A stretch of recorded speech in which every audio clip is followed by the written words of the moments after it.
সুনামগঞ্জ সদর উপজেলার রঙারচর ইউনিয়নে পূর্বশত্রুতার জেরে আলমাস আলী নামে এক বৃদ্ধকে ছুরি দিয়ে গলা কেটে হত্যার চেষ্টা করে জুলহাস মিয়া নামে এক যুবক।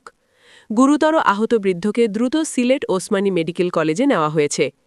এরপর পুলিশের যৌথ অভিযানে আক্রমণকারী জুলহাস মিয়াকে আটক করে সুনামগঞ্জ সদর থানা পুলিশ।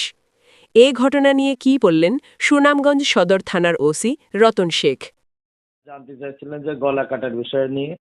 ঘটনা হয়েছিল তাদের ভিতর দুইজনের ভিতর অনেক দিন ধরে পূর্ব শত্রুতা আছে জমি জমা নিয়ে। হ্যাঁ, গেল বছর আগস্ট মাসের পর গলা কেটে দিছিল, আজকে যাকে গলা কাটছে সেই জের ধরে আজকে সকালে ভোরে 4:20-এর সময় আগে রাস্তায় পেয়ে তারও গলা কেটে দিছে। কিন্তু এর গলা কাটাতে এতই মানে বিস্তৃত হয়েছে যে শ্বাসনালী কেটে গেছে। তাকে মুমূর্ষ অবস্থায় উদ্ধার করে হাসপাতালে ওসমানী হাসপাতালে নেওয়া হয়েছে। তার অবস্থা আশঙ্কাজনক।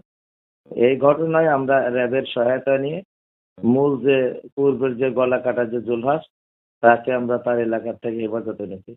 আমরা তার আজকে যে গলা কাটছে তার ছেলে বাদী আমাদের কাছে মামলা দিছে। মামলাটি আমলে নিয়ে আমরা আইনগত ব্যবস্থা গ্রহণ করছি।